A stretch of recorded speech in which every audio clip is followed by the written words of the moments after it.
बुद्धि और भाग्य की कहानी। मित्रों, आज मैं आप लोगों को बेहद मनोरंजक और रोचक कहानी बताने वाली हूँ, जिसे पढ़कर आपको मज़ा ही आ जाएगा। यह कहानी दो बहनों की है। दोनों बहनों में बड़ा प्यार था। एक का नाम भाग्य था और दूसरे का नाम बुद्धि था। वैसे तो हमेशा वो दोनों मिलजुल कर रहा करती थी, लेकिन न जाने क्यों एक दिन उन दोनों में किसी बात को लेकर बहस हो गई। मुद्दा था कि दोनों में बड़ी कौन है। दोनों को ही नहीं पता था कि बड़ी कौन है, इसलिए वो दोनों अपने बड़े होने का दावा कर रही थी। लंबे समय चलने वाली बहस में कोई परिणाम नहीं आता है। देखकर दोनों ने मिलकर समाधान निकाला कि दोनों ने तय किया कि वे दोनों एक साथ किसी के घर जाएंगी और वहाँ अपनी अपनी शक्ति आजमाएंगी। जो बड़ा होगा वो जीत जाएगा। दोनों चलते चलते एक किसान के घर तक पहुँचती हैं। इस किसान के घर में दो बेटे रहते थे।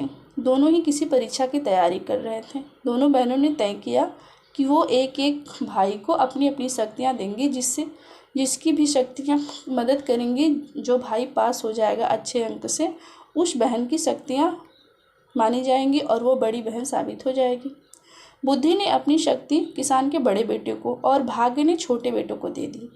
अब बड़े बेटे की बुद्धि की कृपा से वजह से पढ़ाई में काफ़ी मन लगता था, इसलिए वो घंटों तक पढ़ाई करता था। किसान का छोटा बेटा, जिस पर भाग्य ने अपनी कृपा बरसाई थी, वो बिल्कुल नहीं पढ़ता था। जल्द ही वो दिन आ गया जब बड़े भाई का पेपर और छोटे भाई का पेपर होने वाली थी। बड़े भाई, जिस पर बुद्धि की कृपा थी, उसने जब अपना पेपर देखा तो बदनसीबी से सभी प्रश्न के सवाल आए थे जो उसने पढ़े नहीं थे। वो पढ़ नहीं पा रहा था। अगले दिन भाग्य का पेपर था। छोटा भाई परीक्षा देने गया। भाग्य से उसके साथ ऐसा हुआ कि पेपर सबसे आसान प्रश्न पूछे गए, लेकिन व्यर्थ था कि क्योंकि उसने कुछ भी नहीं पढ़ा था। वो पछताने लगा।